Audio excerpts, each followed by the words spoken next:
Welcome back to the drivers' press conference here at Yas Marina. It's now Group 10, and as you can see, we're joined by Lewis Hamilton and Max Verstappen, our world title protagonists. A very warm welcome to you both. The World Drivers' Championship trophy sits between you. Let's start with a question to both of you. Lewis, if you win on Sunday, it will be your record-breaking 8th title. Max, if you win, it will be your first. Is this the biggest moment of your careers? Perhaps we could start with you, Lewis. Well, I mean, we're into unmarked territory as a team, and obviously with the year that we've had, I'm sure so many people would have ruled us out being this close right at the end. So so I think it's been an incredible group effort from everyone back at the factory and at the track, and no one's ever done 8 before. But I feel grateful.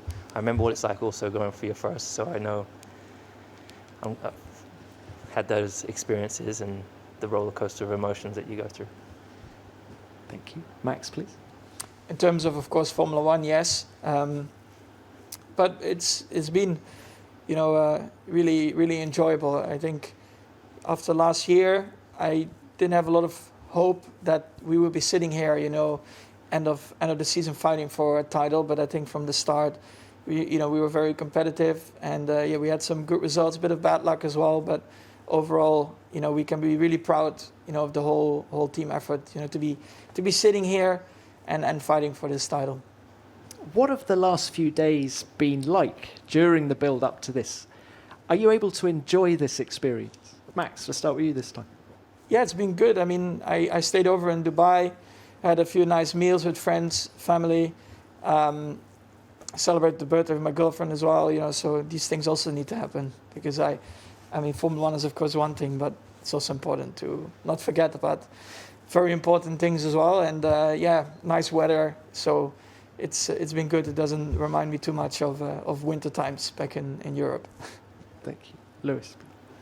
Yeah, I was also fortunate to be in Dubai, and just training, focus on recovery from the last race, and then just making sure to turn up here. I did one day get to have some fun. I didn't skydive, but I went to the skydive tunnel and did some practicing, learning to fly on my back, which is kind of cool. Thank you, guys. We've got lots of people on the call, but before we go to them, let's take a listen to our fan question. Take a listen to this from Emily. Hi, my name is Emily, and I would like to ask you a question. How does it feel knowing that you're famous? And do you get free ice cream because of it? Hi, Emily. Well, the thing is, it's in the end of the day, it's not really real. Obviously, you're perceived as being someone that's, or they call you a celebrity, but it's just because we're on TV a little bit. But it's definitely surreal when people recognize you if you're at a restaurant or walking down the street. But at the end of the day, you're still the same person. We're still human beings, still do the same thing, still get to go home to nearby where I grew up, and the family does the same thing. It's just, my parents still watch Coronation Street and EastEnders, I don't know if EastEnders is still going, but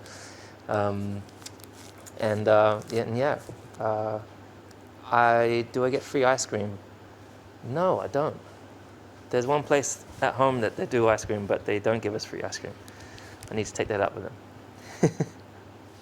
I think, what's important is that your real friends and of course family, and always just, try to spend as much time as you can with them. Of course, in some places you might get recognized a bit more and you're naturally a bit more famous than other places, but I think as long as you just try to be yourself and try to act as normal as you can, I think that always works best. And the free ice cream, I actually do get free ice cream because my dad's half brother, he has an ice cream shop, so if I want free ice cream, I can always pass by. Thanks to both of you, and thanks again to Emily. Right, let's open this to the floor, and to kick things off, please, Lawrence Edmondson from ESPN. Lawrence. I have a question to both drivers. I'm sure you'll get a few on this theme. There's been lots of talk about this title being decided by a collision this weekend. If that did happen, would it take anything away from the title for you if you win it in that way? Max, let's start with you, please. Right, I think as a driver, you don't think about these things. You just want, you go to a weekend where you just want to do the best you can as a team. And of course, you try to win the race. But naturally, the media starts to say these things, So, yeah, I don't really have a lot more to comment on that. I think I arrived here just trying to do the best I can, trying to be the best prepared. And of course, naturally, trying to win this weekend. Lewis, please. Not really much more to add, really. I think I can't control those things around me. All I can do is control what I do in terms of preparation and how I conduct myself. Thank you. Let's go to Rebecca Clancy, please, The Times. Bex. Thank you, Tom. Question for Lewis, please, on the same sort of questioning. A lot has been made about how the championship may or may not be won this weekend. Do you have any concerns that it may not be won fairly? Thank you.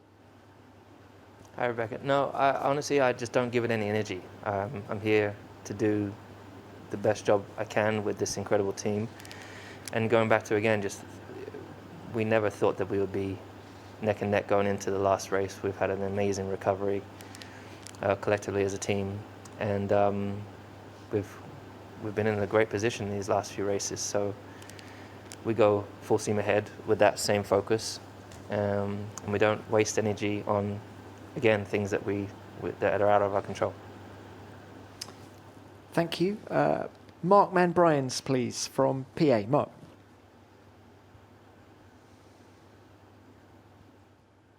A question for Lewis, please.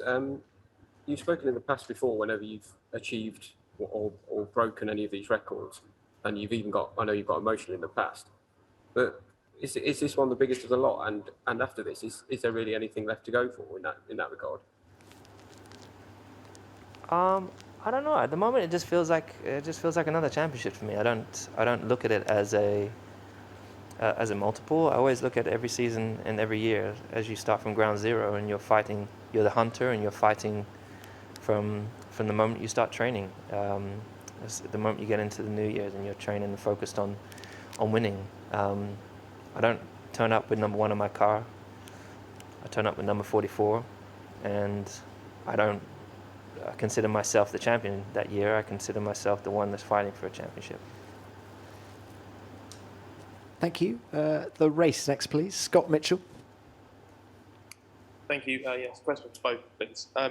Michael Massey's put in the race director's event notes a reminder of some elements of the International Sporting Code, including a reference to the fact that points can be deducted from the championship tally. That's a very specific thing to have flagged before the season finale. I just wondered how the pair of you feel about that being specified, and whether you feel it would be fair for points deduction to come this weekend when other incidents this year haven't been met with points deductions, even though the option was there. Thank you. Lewis, let's start with you this time. Well, firstly, I think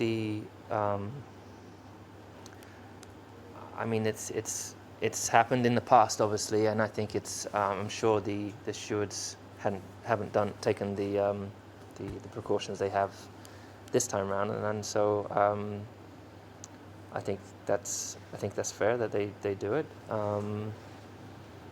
and hopefully they won't need to be used, and we have a great race and we move forwards. But I think I don't really particularly have an opinion about it otherwise.